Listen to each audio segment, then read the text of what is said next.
Welcome to the Security Exchange, where real-world security meets real-world experience. Whether you're a security practitioner, general counsel, risk manager, or somewhere in between, we've got you covered.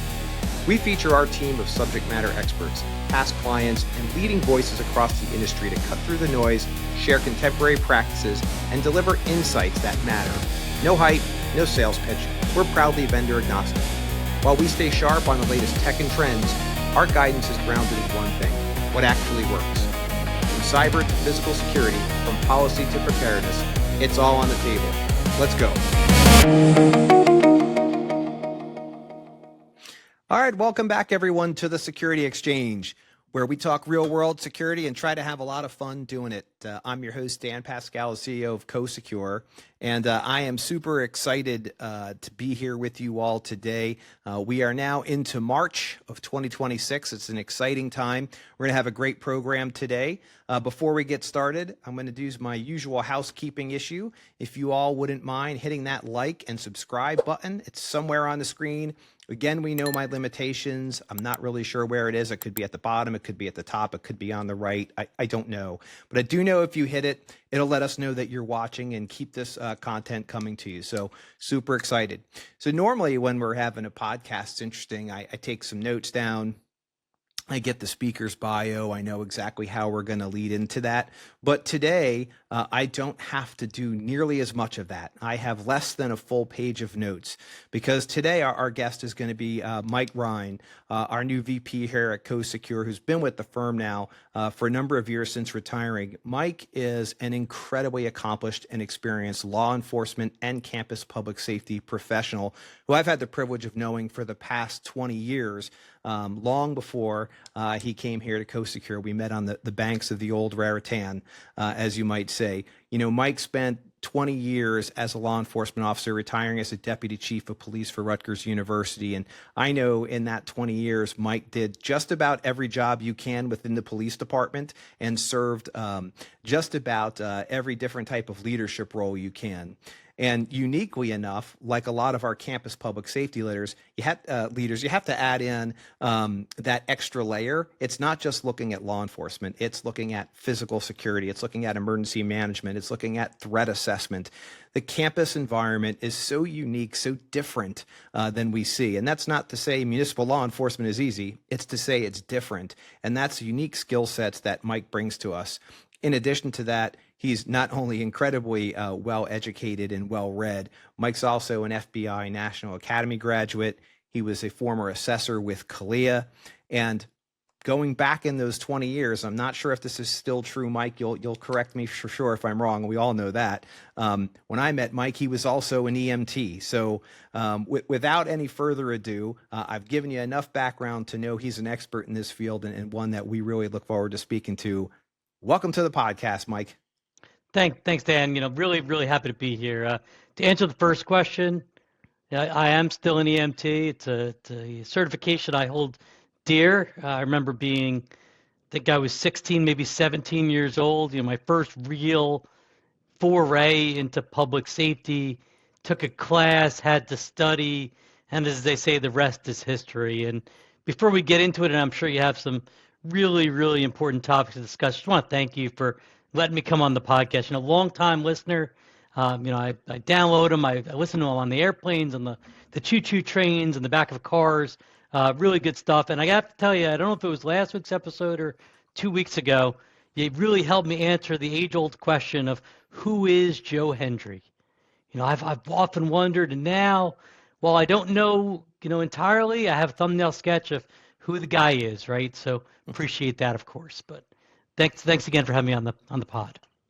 No, it's our pleasure, and thank you for bringing up Joe Hendry, because we don't want that to ever get out of anyone's mind. Who is Joe Hendry? Where is he in the world? Which we don't even know this week. Like a lot of our team, we are crossing the country every day, so it's hard to keep track. But so, Mike, I'm going to ask you to start us off today with probably the most vague question anyone can be asked, because it reminds me a lot of the great movie Back to School when it says, I only have one question in 47 parts. I think it's 27 parts. It's 47 today. 47. Oh, today. And that is because that is what campus safety is, right? When you talk to somebody and ask them, well, tell me about campus safety and what's happening today. Someone says, oh yeah, those are the locks on the residence hall. And some people say those are the campus security people that are there. And some talk about cameras and some talk about emergency notification. It is not its own thing. It's an ecosystem. And so I thought I'd kick us off today just by kind of getting back to you, say, hey, what is the status of campus public safety? What are the trends we're seeing right now? And how, if at all, have they changed over the past several years? And then we'll kind of break into some of those particular segments. Yeah, I love that introduction, Dan, because campus safety means so many things to so many different people. I equate it almost to the internet, right? So if you follow the tangent here for a second, the internet is different to different people, right? To me, it's a way to find out what's going on in the world. To my children, it's a way to find out what their homework was that they should have written down. For my parents, it's a way to catch up with the grandkids and maybe connect with a high school friend here and there, right? But it means different things to different people. Campus safety is very similar. To a professor, campus safety is a just-in-time resource that if something is going awry in the classroom, they hit a button or they pick up the phone and a well-trained professional, they hope a well-trained professional shows up to respond and maybe escort them to their car, whatever that looks like. To a student, it's the escort service, right? It's a campus safety professional, walks them to the dorm or to the university bus late at night, maybe takes a report if something goes missing, potentially checks their bag before they attend a sporting event. And to a parent, it's peace of mind, right? It's the way I close my eyes at night knowing that there are well-trained women and men on the university who are eyes on the prize, right? Their child oftentimes, but eyes on the world, paying attention to trends, to patterns, to risks, to threats, to emerging issues, and they're apt to respond in that moment's notice, right? And when we think about campus safety, and I love the ecosystem analogy, you and I must have talked in the past because I always talk about campus safety as this overarching ecosystem, right? A little c, little s ecosystem. And the constellations, the planets in that constellation would be, the residence life department and athletics and facilities and dining services and academic affairs and the libraries and the big C, big S campus safety department. See what I did there? Little c, little s, that big C, big S. It anchors, right? But everyone works together to co-produce safety on campus. I like well, you said a number of things there already that I really liked. One is co-produce, right? And the co-production of campus safety, something our old friend Ronell Higgins used to talk about a lot and back in his day at Yale, right? Was the co-production. And it's so important for people to understand that. But a couple other things that you mentioned, which I think are really interesting, is how that perception is different, right? From the faculty staff perception of just-in-time resource, right? To, hey, this is a utilitarian resource if I'm a student, right? And then peace of mind to a parent, right? What's that reassurance that my student and my child is at school and I feel comfortable knowing they're there. I know bad things can happen, but I feel comfortable that the institution has the ability and the people to respond. Really interesting. And that you were able to point that out, because as a leader in campus public safety, I guess I would start off by saying, how does one have to try and balance, right, those perceptions versus the reality on the ground? Is I've got a core constituency, my students, right? Those are the people I have to protect every day. So I need to meet their expectations, but I know I have to meet all of these expectations. So I would kind of start off with saying, as a leader in campus safety and working across the streams, how do you take those different needs and make that into a comprehensive program? Yeah, I think that's a great way to jump in. Now, I don't know that I would agree that it's only the students on campus. I mean, the students are certainly a challenging constituency, right? When you think about the fact that by design, 18 to 20% of them leave every year, and the new 18 to 20% come every year. That creates some new challenges for sure. But I think it's about balancing the needs on campus, right? Understanding what the students expect from campus safety, what the faculty expect, what the alumni expect. I mean, there's a number of various constituent groups. So some successful strategies, of course, are advisory boards, right? Sitting down with the campus community, the constituents, understanding what their needs are. Look, the old days, we talked about uh, community policing, right? And that was an adage as a buzzword. We talked about coffee with a cop and pizza with a pig. That's a real thing, by the way. Bicycle rodeos, keg with a cop. That's a terrible reference. Let's hope no one's using that still. Terrible, terrible. But a keg with a cop, right? Hopefully root beer. Yes. But those are push out programs, right? Those are the police department, the campus safety department showing up in the community. Those people that are in the space that have had success have brought the community into the police department, right? And there's a lot of ways we do that. Advisory programs. One successful program is CSO type programs, community service officer programs, where we bring students, staff members into the department to do various traditional campus safety functions. It could be ushering at a sporting event, could be bag checks, could be escorts at night, right? The old, I'll date myself, with the Green Lantern type programs, right, where they held a green torch and carried folks around. So I was there.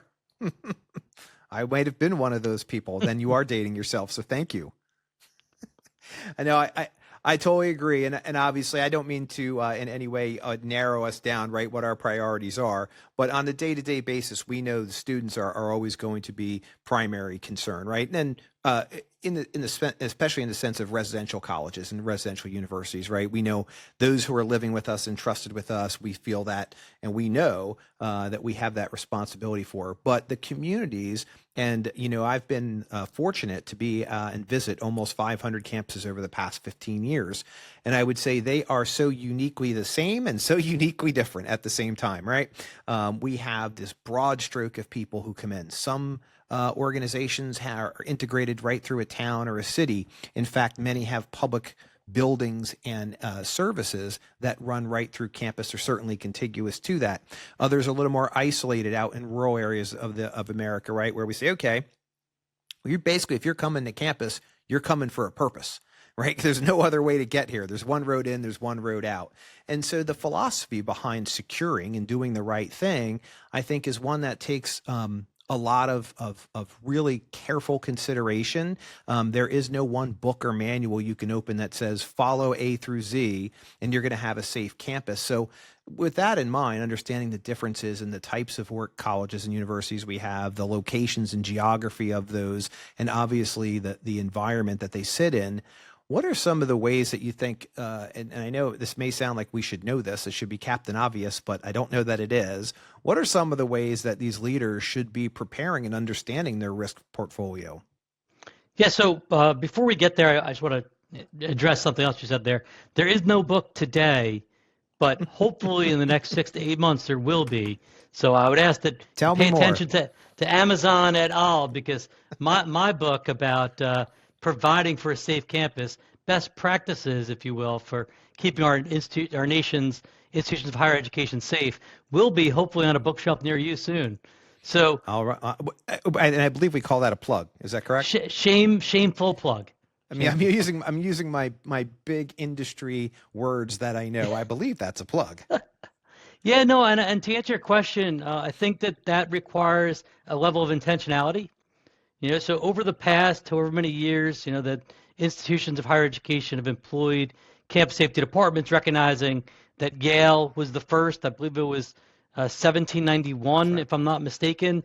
So, we have a long history of doing things, right? And unfortunately or fortunately, however you want to look at it, the late, great John Timoney said it best insofar as those who don't study history are doomed to repeat it, and those who study policing know we don't study history, right? And what does that really mean? That we are ripe to make the same mistakes over and over again.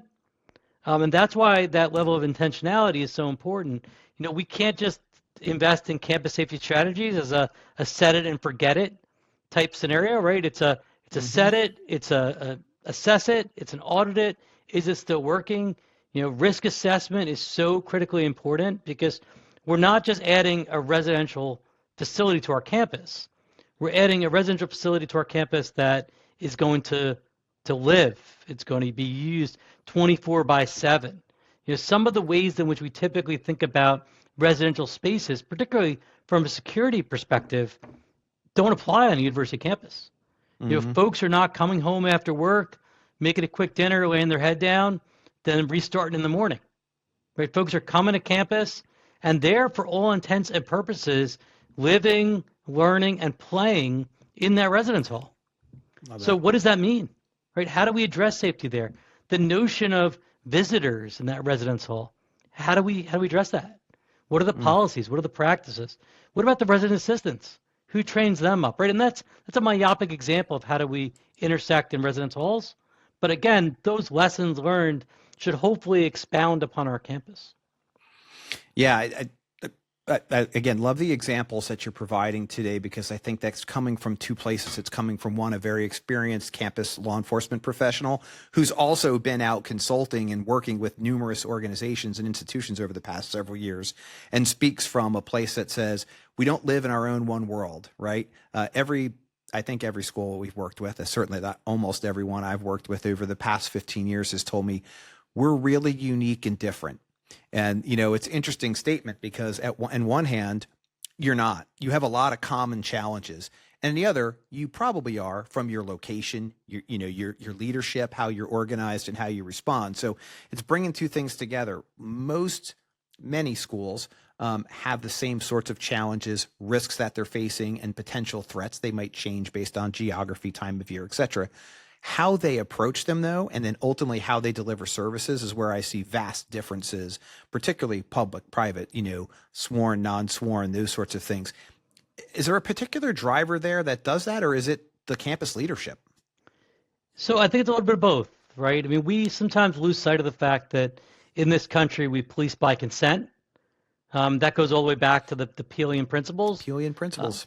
And when you think about it for the most fundamental way, the most critical question to ask in campus safety is, what do we expect from these folks, right? The professionals in the campus safety department.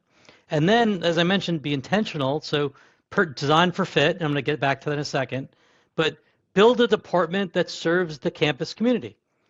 Do we need an armed, people that carry guns, sworn, folks that can make arrests, police department? Or are we best supported by a municipal or a county department for those services? And we have other needs on campus. Now, to your point about everyone being unique, I forget the number of Title IV institutions. I often joke that it's about 5,280 schools. That's a number of feet in a mile. But I think it's actually closer to 5,900. I'm sure Jim Moore will be sending me emails after this pod drops to give me the exact number. But the bottom line is, of each of those schools, let's round it up to 6,000 Title IV institutions. They're different, right? They were built for different reasons. Some have origins in public service. Some have origins in healthcare. Some have origins in religion. So that, of course, is going to impact the level of services that we provide. And I said I wanted to jump back. This is the second time we're going to plug Ron L. Higgins in the pod. So Ron L., former, I think he was the vice president at Yale. He may have had an AVP title when he was there, but he should have been the president. I mean, super smart guy. I look to him for guidance. Right now, he's the commissioner of public safety for the state of Connecticut. Again, just a bright guy. Always learn something when you talk to Ron L. But he had a program when he was at Yale called Fit for Purpose. And what he did was, very intentionally, take a look at the campus safety department, its capacities, its human capital, and decide what type of call for service would be assigned to what type of employee. And when I say type, I mean based on the capacity, right? And when you think about it, it's brilliant, because in 2026, we don't need a police officer with a badge and a gun and a body camera to respond to a residential lockout. A student locked themselves out of the residence hall. In fact, I don't even know that we need somebody from the campus safety department to respond to that, right? But that depends on what the ecosystem looks like. As you know, Dan, some institutions don't have RAs as we would traditionally think of them. So what does that mean? And that is the consensus-based approach to, again, identifying what are the needs of the community from the campus safety department, and then being intentional and building it from the ground up to best serve the community. Now, there's a lot of areas where I'm seeing slippage. For one is threat assessment. Tell me. Yeah, tell me. You know, after Virginia Tech, 2007, the tragedy that occurred on that campus, we focused on threat assessment. In fact, I would submit we doubled down on threat assessment. And for many campuses, that was finding a new process, something that did not exist. So they built a program from the ground up. You know, here we are 19 years later, and oftentimes when I ask folks about threat assessment, it's confused with their care team. They say, oh, we have a care team. And for those of you who aren't familiar with the acronym, care team is a push-in program, right? A student who needs an extra touch. You know, maybe they're going through a financial hardship, maybe they've got a family situation going on, but a threat assessment team is designed to identify and then take aggressive steps to mitigate a potential problem. That's not a care team. But unfortunately, in a lot of campuses, we don't see that. And Dan, I know you're probably ready to jump in with another question, but if I could be indulged for another 30 seconds. Go. The other thing I think we need to think about is physical security, right? We've invested in physical security in the K-12 environment. You know, I was having some libations yesterday with some friends after an NCAA sporting event. I think I could say that on the pod, right? I watched Sure. Rutgers defeat Penn State in their final home basketball game. I think I'd say that, right? I mean, I don't know. You guys will blur me out if I'm not allowed to. You can say that, although I watched Penn State dominate the Big Ten wrestling championships yesterday, and shout out to 149-pound champ Shane Van Ness and his parents, Rodney and Dawn, my lifelong friends. So now I'm getting it in too. Excellent. So again, if this is crossing a line, I'm sure that our producer Michael Cruz will go ahead in the editing process and take this out and then send me an Instagram. So I'm not too concerned. But in any event, you know, we were having a conversation about how inconvenient it is sometimes to go to a K-12. You know, many of us have children. You know, you go to pick up a child who's sick or a doctor's appointment, right? You need 3 forms of ID, a blood sample, and you know, a notarized letter from the Pope to even enter the 4 corners of the school, let alone, you know, take your child out. And then we come to higher ed, and our campuses by design are incredibly porous. They're incredibly open, and it creates some challenges from physical security, right? And what does that mean? You know, I remember, and Dan, you may remember this anecdote too, but once upon a time we were putting a pretty large camera project in place. I won't say the school, but you know, a professor stood up and said, "Hey, this is Big Brother," right? Harkening back to Orwell, you know, 1984. And a student stood up and said, "Who's Big Brother?" Right? And everyone kind of lost their train of thought for a moment. And not only did the student never having read 1984, which we'll address that in another, I think it's a different that's podcast. another podcast. Yeah, but like, come on. And that just goes to show the fact that this is now 20 years after that anecdote first played out. You know, how do we integrate cameras with the ecosystem? Now, Dan, you know, I'm a police academy instructor. I enjoy doing that. I always teach at the academy about recording the police. And when I talk about that, I tell the recruits, you've been on video 12 or 13 times on your way here today, right? Traffic light camera. Many of you had a doorbell camera, caught you on the way out the door, right? That's right. You stopped at a bodega. You know, maybe you went to a gas station. You've been on camera all morning. But now we're sensitive about putting cameras in public hallways and state-funded universities. Like, what does that look like? It's a really unique thing, and I would say probably 15, 16 years ago, just before I was leaving being a practitioner and coming over to consulting, I felt like we started to make some strides there, at least from parents, folks that were more in my age group at the time, right? We started to understand that, and we started to get the questions. How come you don't have cameras? How come there aren't more cameras? And an expectation that there were. And I think now we've reached this weird place where we have this small group who still don't embrace the technology. I think we know the younger group right now, that doesn't mean anything to them. they're just using it all day long. They're voluntarily filming themselves and putting things on live all day. And I think you've got folks from our generation, right? I'm slightly older, but Gen Xer, right? That are like, okay, we get it. We know it's a necessary part and we should do it. But there's this resistance out there to not just cameras, but using anything. Folks who just don't want to feel restricted in their movement. They don't feel that they should have to prove who they are when they go someplace, or they shouldn't be on videotape. And I think videotape. I dated myself there. They should not but be I think on that's a recorded video. Yeah, but Dan, I think that's a great reference, right? Because when we were growing up, we saw the highlights on SportsCenter, right? And my kids see the highlights on TikTok. Quick shout out to Jackson, Teddy, and Maddie. If you're listening to this, you should still be in school. And clean your rooms when you get home. Clean your rooms. That's important. Your mom wants that. But no, I think that's right. I mean, we need to be so intentional in the fact that if you don't like change, you're going to become irrelevant. Mm-hmm. And the way in which we provide for the safety of our campuses has evolved, right? We talked about Yale a minute ago.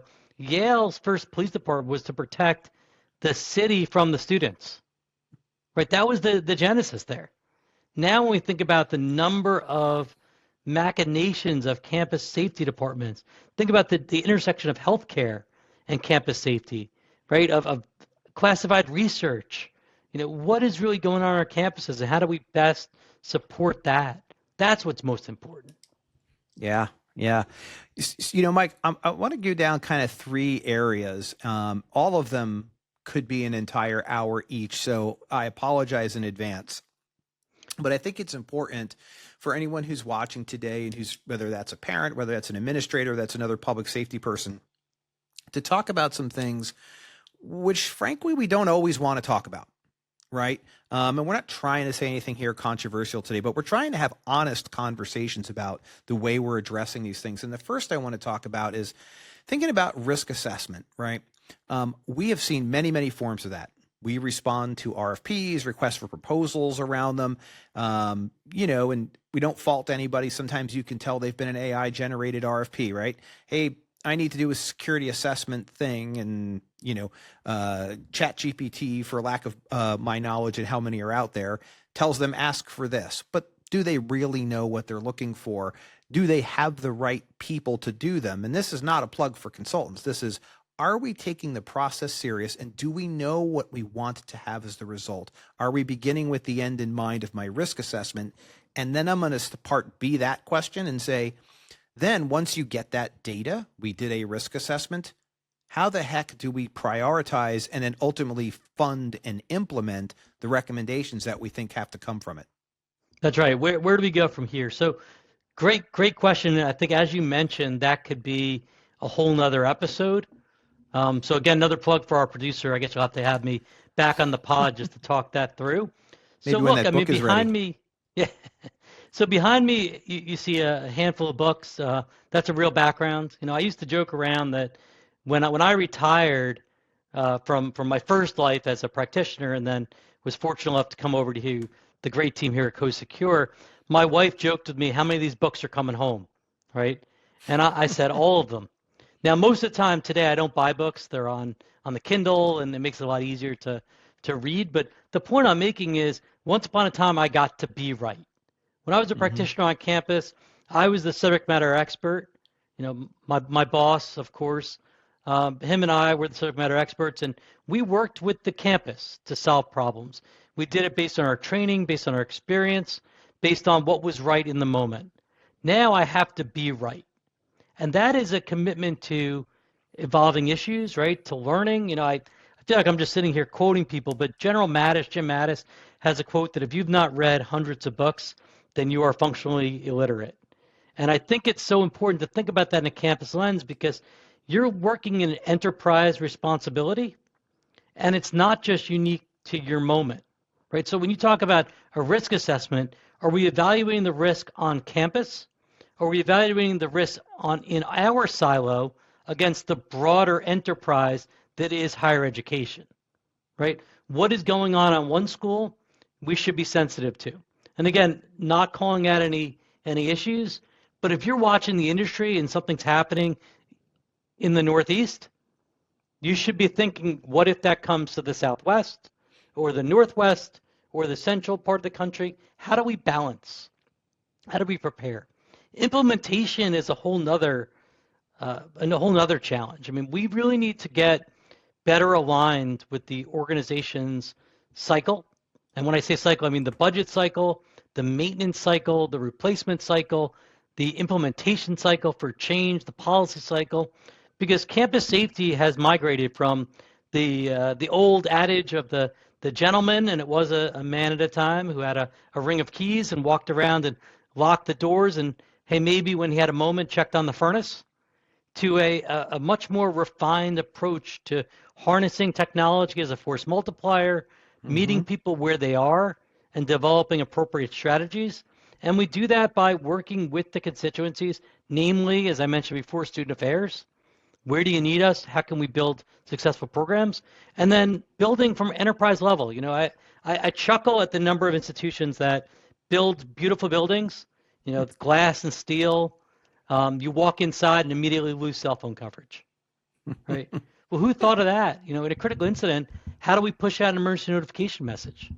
And it doesn't have to be a critical incident. It could be a medical issue, right? Somebody who's having trouble breathing or has fallen.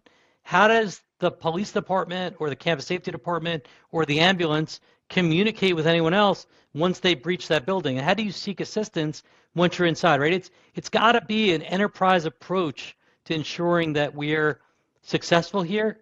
And Dan, it cracks me up, and it really shouldn't, but we would never build a brand new building and then say, okay, how are we going to bring electric power into the building once it's online, right? But we do that with security systems all the time. You know, the building is built, it's erected, we've had a grand opening, the corner piece of, right, we've shattered the bottle, whoopity-doo, new building. Then we say, ooh, we have brass keys on the doors. Not only, Mike, that, and I don't want to upset anybody, but I would argue to you that in the many, many meetings I've sat in, both as a practitioner and as a consultant, we are almost always a value engineered out, right? Like we start cutting immediately. Well, we've got to do a little cutting on the budget. So, well, perhaps we can just put manual locks on these doors. Well, those doors are critical. Did you look at the function of the door? No, we just took out what we're going to do. We've moved the cameras. We've said, you know, we don't need to have emergency phones or a public broadcast in the building, or we're going to do away with positive barriers or bollards or planters or things that are protecting us from more of a terrorism or, you know, other types of risks. And we are value engineered the heck right out of those things, right? So now we are 0.003% of the entire building budget. Yeah, I think that's true. And the other component of that is, you know, what are the standards? You know, the old adage about policy existing for the difficult decisions. That's why we need campus security standards. That's why we need standards for emergency notification. That's why there needs to be an expertise at the table. And an expertise is not, and these are great professionals, but someone who worked in the public sector for double-digit years and now says, I'm a consultant. And again, many of them are very good at what they do, but it's about ensuring that they bring the right level of sophistication to the conversation. You know, I know my area of expertise. It's an area of expertise that I have honed over the course of my professional life. As you mentioned at the beginning, I held a board certification in physical security from ASIS International. I think I mentioned that, right? I may or may not have. Okay, so CPP from ASIS, CHPA, Certified Healthcare Protection Administrator from IHOS, as it is referred, the International Association of Healthcare Security Safety. But those are areas where I am well-read, I am well-versed. I spend all of my free time reading about it. You know, some folks bring a magazine to the beach, and I'm sitting there with the volume from the latest journal, right, to make sure that I'm remaining contemporary. And that's the conversation you should be having when a building comes online, not, hey, what can we do better, right? And that's a great question, don't get me wrong, but It should be informed based on a body of knowledge. Yeah. So before we get to the second sort of piece I think is really essential and maybe uncomfortable for some folks to hear, I just want to admit when I go to the beach, I do not have a Kindle and or any sort of book that's educating me. And just to be fair to those listening out there, if that's not you, you're still okay. Right. Yeah, I mean, candidly, them and I have nothing in common. I'm only kidding. But Gotcha. Well, let's talk about something else, and can be really squishy, right? Because there's a lot of ways to go here. I don't want it to be misinterpreted by anybody, and I don't want to think it's not important, right? I've joked around a couple times with people saying this before and kind of coming up with some slogans, which probably were not appropriate. So I'm not going to say them here today, but let's talk a little bit about what we hear often, campus culture, right? Our culture dictates, right? So let's get back into that, right? We know that culture is important. We know that the history of your institution, the genesis of where you are and how you became the school that you are and the values that you hold is important. But, I'm really frustrated with a couple things around culture, right? One is when we talk about how we secure buildings, right? And why we secure them, why we don't, when we're going to secure them, and the process to determine that. And so I want to ask you, one, how does culture right now negatively, in your opinion, or is it negatively affecting security programs?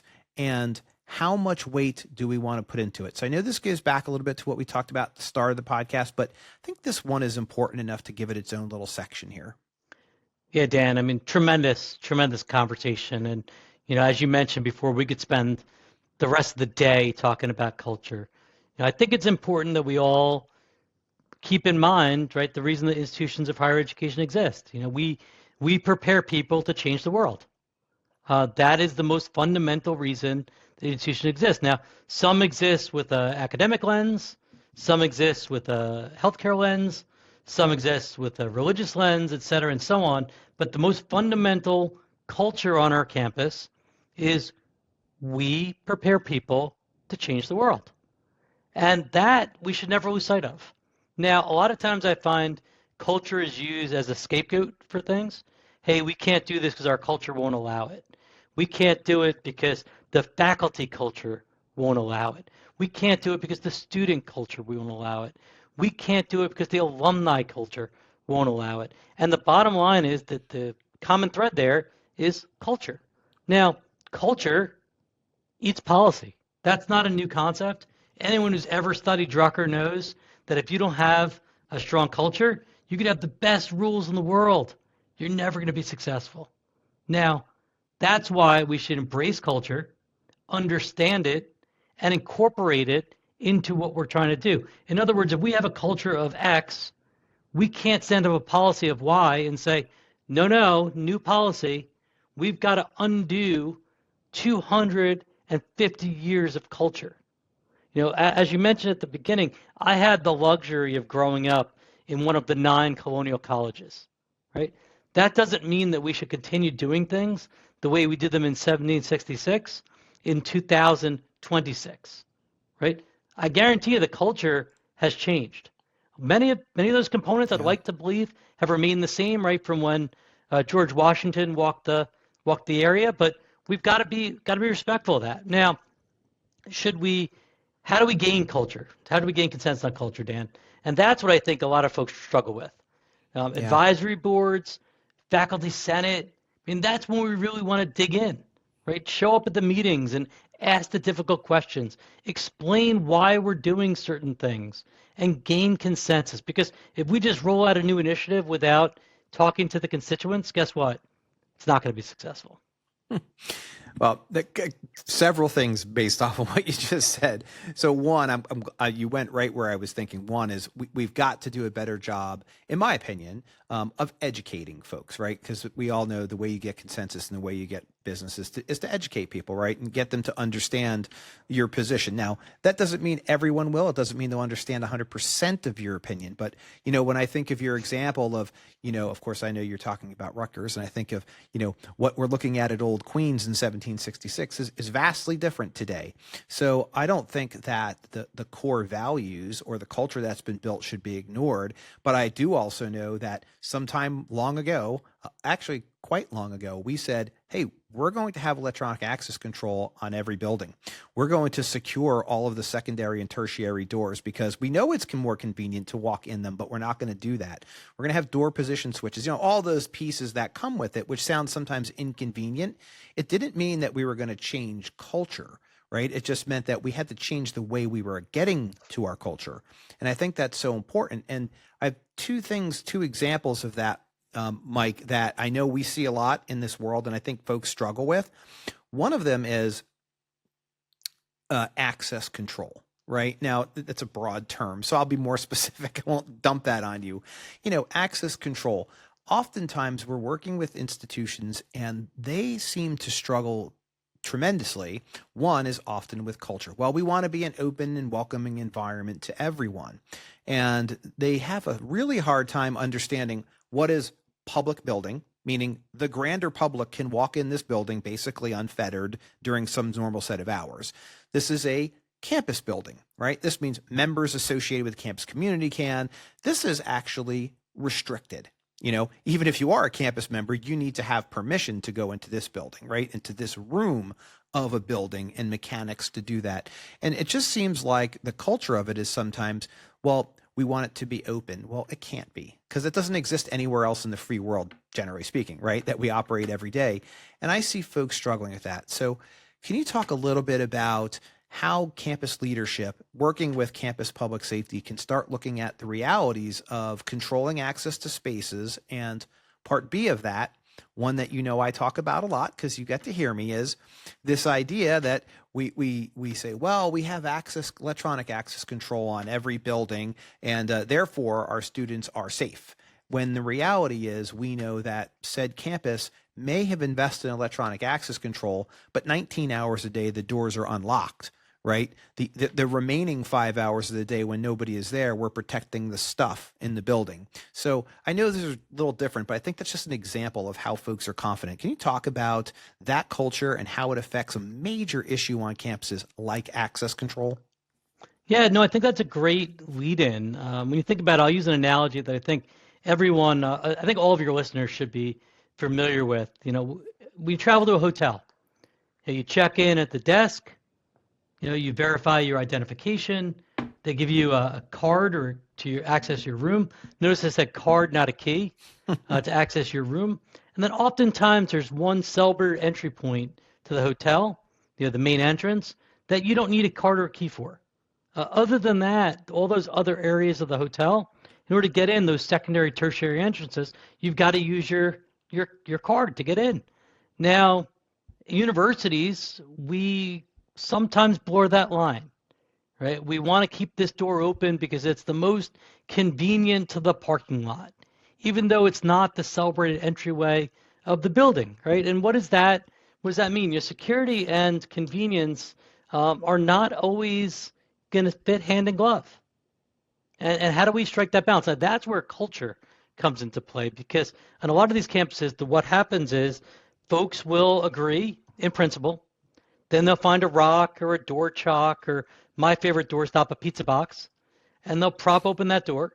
And then before you know it, we've invested tens of dollars, hundreds of dollars, thousands of dollars in electronic access control that's been defeated by, let's be honest, garbage, right? Mm-hmm.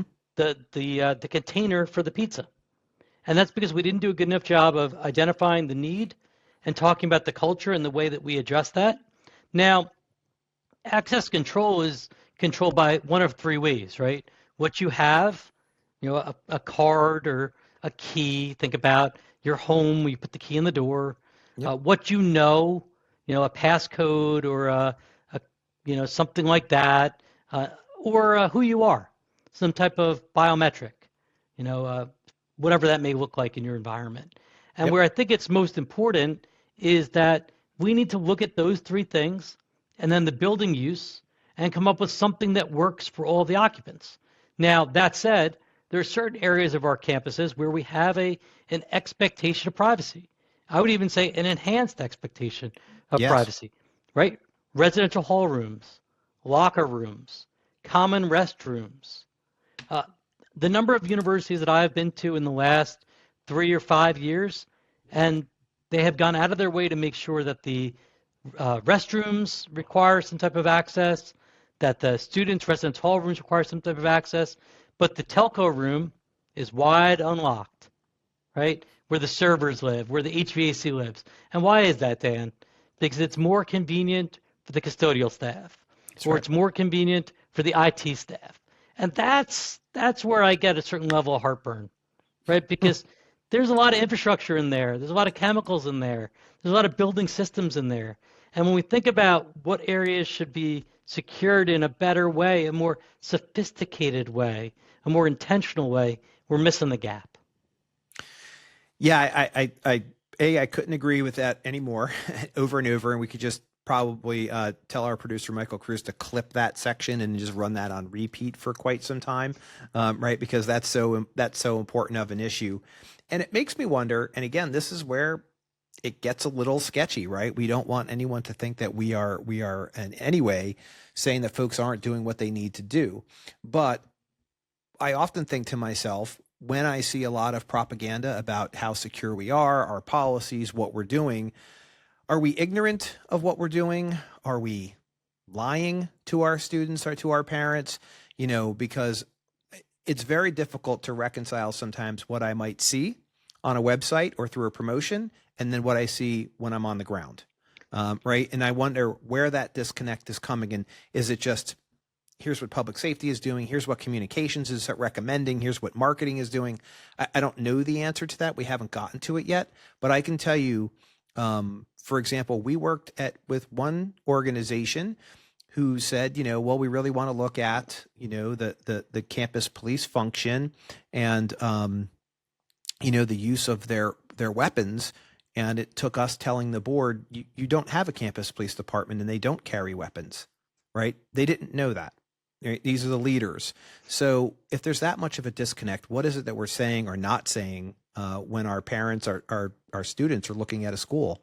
There's a lot there. There's a lot of jumbled stuff there, but I think you know where I'm going with it. Yeah, I think that's a great, really, really important point because it's 2026, right? So as much as we say every campus is unique and every department should be built around the needs of the campus, I would say this, that in 2026, if you're still providing campus safety in the same way you did it in the year 2000 rather, I would take a good hard look at yourself and probably step away.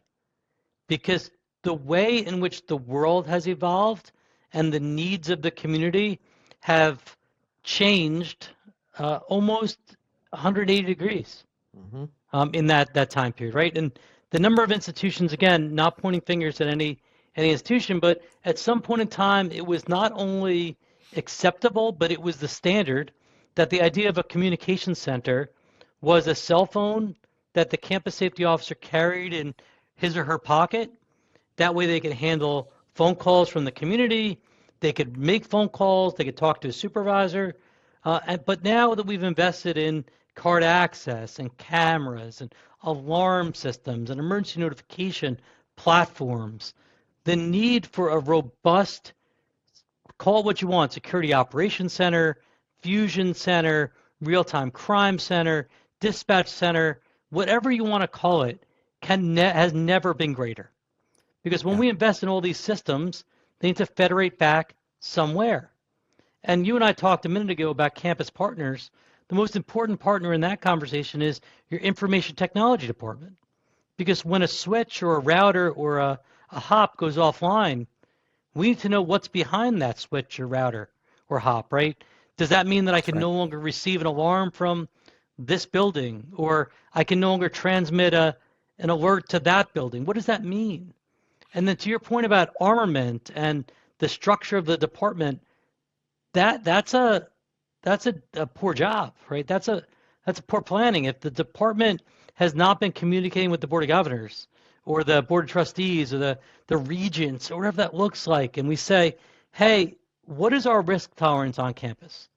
Are we okay waiting 5 and 10 and 15 minutes for the local sheriff's office to show up on campus? And then, by the way, we've got to show them where to go. As opposed to, hey, we need to be self-sufficient for those 5 or 10 or 15 minutes until the state police show up, until the state patrol show up. And I would go so far as to say that, and we've trained with them. So they're going to muster in parking lot A. The day shift supervisor is going to meet them in parking lot A, and this is going to be our plan, right? We've, again, not perfect, but a good plan violently executed now is better than a perfect plan next week. General George Patton, right? What is our plan? Yeah. Because where I get real concerned, Dan, and I'm sure you're going there, is a lot of people ask me, okay, so you do a lot of work with campuses. What keeps you up at night? And I'm sure you get that question too. Yep. Yeah, and but you know what they expect me to say? I think they expect me to go ahead. Active shooter on campus. I think they expect me to say, what I don't know. Right? Is there somebody on our campus who's developing a plan to create an act of violence? Right? Is there something on campus that could be a target for some type of something? Right? And my answer is always the same thing. You know what keeps me up at night? The fact that we had information and did not handle it properly. It's interesting you say that, because that would be my question for you and my expectation of your answer. My experience is almost everyone I speak to, when we start talking about what are concerns, where should we be looking, they immediately turn to the highest profile events that we have, active threats. And so my mind right away said, well, most lay people I talk to, the first thing I ask about is active threats on campus, active shooters on campus, which are obviously a huge concern. Huge concern. It's the daily things that are happening around us, right? That we don't know, that you go, I can't see it. Blue sky events are that for a reason, and I don't know what they are. I haven't planned for it. I haven't mitigated it. This is going to be a problem. And so, in a way, I would say I would love to take the myopic view of that folks see of violence on campus and active threats because of the publication, and say, I don't really want my leaders focusing on it. They have people for that, right? We've got branches and divisions, and depending on the size of your organization, somebody's focusing on that, but we need to be focusing on the big things, right? And I think that's so critical. Well, I would agree in a sense, and then on the other hand, I'm going to take a different opinion, because we talked a minute ago about risk management, right? A tremendous tenet of risk management is loss prevention. And anyone you talk to about loss prevention will tell you, don't worry about the lobsters and the steaks, right? And don't get me wrong, we should worry about the lobsters and the steaks. But if you really want to cut costs, we look at the sweet and low packets and the cocktail napkins, right? We manage the little things, and by managing the little things, we're indirectly managing the big things. And I think that's where we lose sight on campus sometimes. We become laser focused on preventing an active assailant, that we lose sight of the fact that all of these other processes that are going on in the background, which could indirectly or directly, right, put that on the radar and prevent a targeted act of violence, are being ignored. Threat assessment, for one, right? Education. The number of institutions I've been to that we talk to them and you ask, hey, what does your active assailant training program look like? And they're very quick to say, run, hide, fight. As if it's a lockstep process, right? First we run, then we hide, then we fight. And I tongue-in-cheek question them, hey, it's not like if you're on fire, right? We don't stop, drop, and roll. That is a lockstep process. And then what does that mean on your campus? And by the way, who's received the training? And Dan, I'm sure you've had the same experience as me when they say, hey, we're doing great. 10% of our campus has attended training. You're like, yep. There's 70,000 people on your campus. That means 700 people have attended this training. If that's great. 7,000. 7,000, I'm sorry. 7,000. Yeah, I mean, that's concerning. Right? If that's how we're gauging great. And let's face it, too. We know campus life. Of those 7,000, how many are actually on campus at any given moment? Right? That's right. If they're not residential students and that event occurs between, 10 p.m. and 6 a.m., I don't even know what number that is. Right? Yeah. So we've been beating up, it maybe sounds like we've been beating up a little bit on where we are today, and that's not the intent of what we want to do. So I'm going to end our questions, because if I don't end now, we will definitely be here all day. We'll have to break this into a 3-part mini series, which I'm sure Michael could do. Right. And so I want to say everything we've talked about today, the bigger question is, what are campuses getting right today when it comes to public safety? Yeah, there's so much good in the world. There's so much good. They're investing in lessons learned, right? So there are those folks who are committed to remaining contemporary in this evolving society. They're building good programs. They're recruiting the right people with the right skills, knowledge, ability, and most importantly, attitudes to be successful on campus. They're recruiting the future rock stars and they're training them up. They're investing in their people. And that's so important too, because everyone comes to this work with different perspectives. We want to make sure that they've got the right skills to be successful. Many of them are building really, really best-in-class collaborative partnerships with not only their campus community, but also state, county, and municipal government. And when you look at all of these, and it gets a pejorative connotation sometimes, we talk about a task force.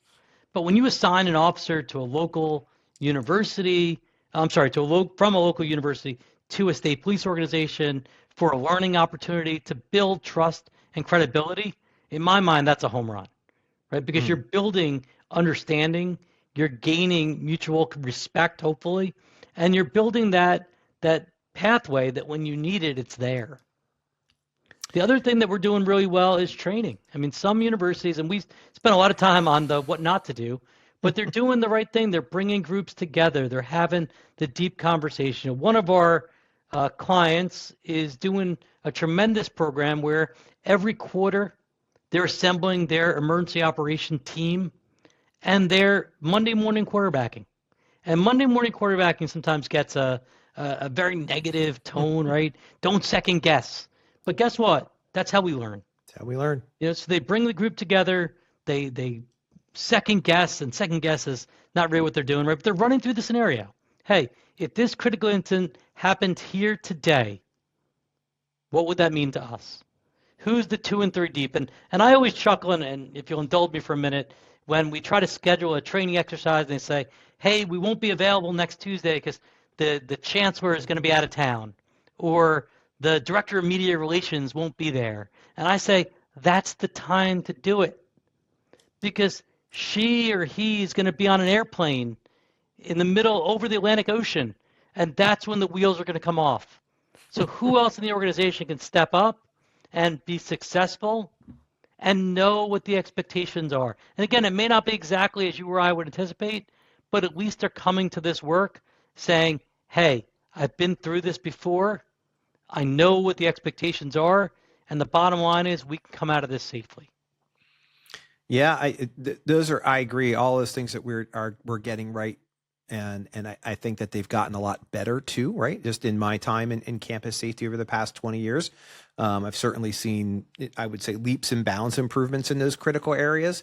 I love what you said at the end. You know, as an emergency manager, I love after actioning things, right? I think it's so important. But the key to me is not just to after action; it's to have assignable, deliverable takeaways to implement. Like, great, we got together, we had the box lunch, we talked about what we're not doing exactly the way we want it. We developed policy where we think we need to, but someone has to be accountable that in that next quarter's training, you go, hey, did we address this? Right? Did we solve this problem? That's right. An area where I think we fall down in the positive, right? It's very positive. We see it happening. But I really love folks to make sure that they assign tasks when you walk away from that after action, and then hold yourselves accountable for implementing the change that you talked about and everybody agreed to, right? So I really like that example, Mike. And I would say that the other just final piece as we wrap up with, because we talked a little bit about what we're doing wrong, what we're doing right, is I think campuses, and again, this is going to be a teaser, I think, for next time you're back, I think campuses are starting to grasp the idea of crisis communications being different than marketing and media and PR as it traditionally was, right? We're in a different time, we're in a different world. Information is available immediately. You know, you don't have to do a bunch of research to say, okay, let's figure out what we're going to say, because long before them, AI has told that innocent reader or Google person exactly everything about your campus, what size you are, when your last event was, who's the president, who's the chancellor. They know all this, so you don't have to spend a lot of time doing it. You got to get out there, but you got to get it right. Well, yeah, I mean, look, the right message from the right person at the right time can save lives. There's no question about that. I mean, that is a foregone conclusion. Now, that makes a great point, Dan. You know, we mentioned the tragedy of Virginia Tech earlier in the pod. I think it bears mentioning again insofar as in 2007, I mean, they were ahead of the curve, right? Having an emergency notification system. Yeah. You know, I remember being on campus then and saying, hey, wouldn't that be great if we could hit a button and send out a text message? It was an evolving technology, and that's when we were paying 25 cents a text message, right? So nobody even wanted to touch that. But today, the expectation from the community is you're going to send those text messages out.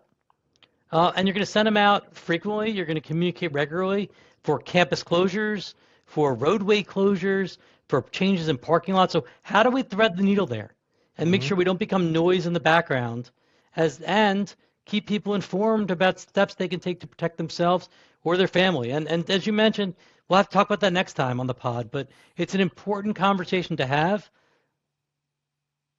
I agree, and then we're also hoping. I'm hoping to book our crisis communications expert in the firm, talk a little bit more about those high-level executives and where we need to be, especially in emergencies at a university setting, where we're both working on the physical response and that communication, but obviously also the reputational information that we have to consider, right? Because it's consideration.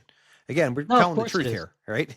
Yeah, no, and look, as much as I want to keep folks wanting more, I do want to leave them with something a little bit tangible from this. And the thing I would say is that we practice like we play, right? Yep. So the number of tabletop exercises and drills I've been to where, we drill it out, right? We say, okay, this just happened. What are you going to do? And somebody in your seat would say, hey, I'm going to call the police chief. And then someone in my seat as a facilitator says, go ahead and call them then. And then you see that blank stare come across their face and say, well, I don't have their number in my phone. Yeah, right. That's right. Well, how are you going to call them at 2 a.m. when you're at home in your pajamas? That's right. Like, how's that going to work? And that's where I think folks could take a meaningful takeaway from this conversation now. As you're thinking about these scenarios and running through the situation, you don't have to have all the answers, but the time to meet your partners is not when you need them. And that's right. the genesis. We don't exchange business cards at the fire, right? Yeah, not in the command post, of course. And that's the key takeaway to co-producing safety in the campus safety ecosystem. Fantastic. All right. Well, we are going to do a little more housekeeping before we sign off today. As always, we have bills to pay. So I first want to thank our amazing sponsors, ConnectBridge, redefining leave administration, not just your typical TPA. These folks really know how to get it right. So if you're in the market looking for a third-party administrator and you want folks that are professional and changing the landscape, I would say, of how HR can either build out their programs today or supplement them, go check them out at www.connectbridge, one word, .com. And our other great sponsor, and as I mentioned in the last pod, hopefully soon to be led by guest Nicole Marie Gill, is CoDiscover. The folks that are absolutely empowering organizations through amazing e-discovery, as well as information governance. Two really important areas that a lot of businesses aren't focusing on right now. These folks know how to do it, and they do it well. Check them out at www.codiscover. Take the E out, so I'll spell that CODISCVR.com. And as always, thank you to our executive everything producer, director, and ultimately film cutter, Michael Cruz, one of our senior security consultants who does a great job making this podcast work for us. Ask you all again to like and subscribe. If you can figure out where those buttons are, you are better than me. And we will see you next time where you are.